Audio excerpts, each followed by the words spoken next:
pwede siyang mahantong sa ano, sa para maging sanhi para magkaroon siya ng chronic kidney disease. Naku, sana wag Pwede. naman. Oo. Dapat Okay naman na siya, pero naka-dextrose pa yata, bro.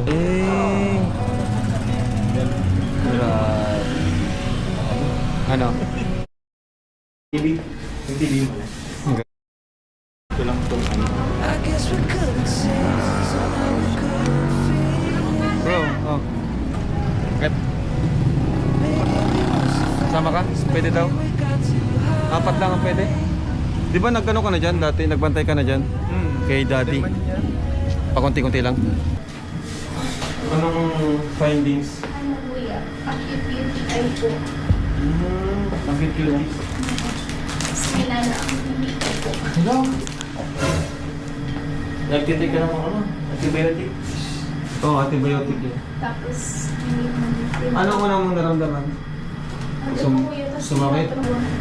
Di ba? Sa likod. Kailan pa yan? Matagal na po. Matagal mo nang iniintay ang sakit? Mapacheck up ka lang sana? Grabe, buti na isipan na magpa-check up. Ilang days ka na dito?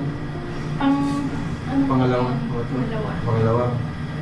Ano sabi? Mga ilang days ka pa daw dito? Baka po, bukas po yung Ah. nawala na po yung ano po, back pain, pwede na po ma-discharge. Ayaw ka na parang alam ko na kung bakit ka nagkaroon ng UTI. Parang prone sa UTI. Di ko alam kung bakit. Bro, kahit ever ko, basta sa mga Ang babae dami din ko, mga no? babae, di ba? Oo, bro. Di ko nga alam. Tapos may ganito ka pa, naku! UTI to. UTI ba yun, bro? As in, ano yun? Alam? Di yun to eh. Ano basic ka rin kay Papa Jones? Ay! Hati na lang tayo.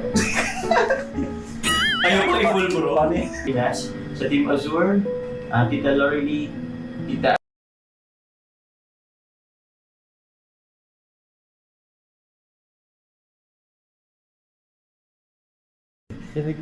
Alam nga pala.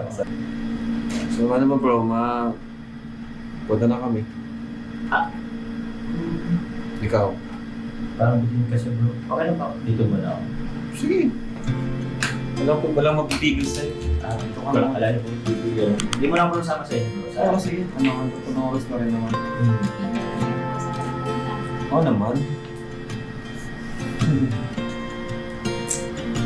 Nagalala nga kami nung nalaman. Ano yung ibig sabihin pag acute? May infection. May